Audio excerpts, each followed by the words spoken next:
To perform a Romanian deadlift with dumbbells, stand with your feet hip-width apart.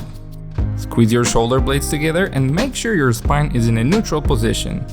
Keep your abs tight and your knees bent just slightly throughout the entire movement.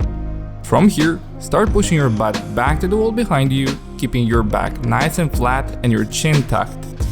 When you reach the point where you can't push your hips backwards anymore, stop the movement. You should be feeling a nice stretch in your hamstrings and glutes already. Come right back up, squeezing the glutes at the top. Keep the dumbbells close to the body throughout the whole movement. Inhale on the way down, exhale on the way up. Common mistakes. Number 1. Coming down too low with the dumbbells and rounding the lower back. Focus on pushing the hips back rather than reaching with the dumbbells as low as you possibly can. Number 2. Keeping the dumbbells too far from your body. That puts too much stress on your lower back. Keep the dumbbells close to the body throughout the whole movement.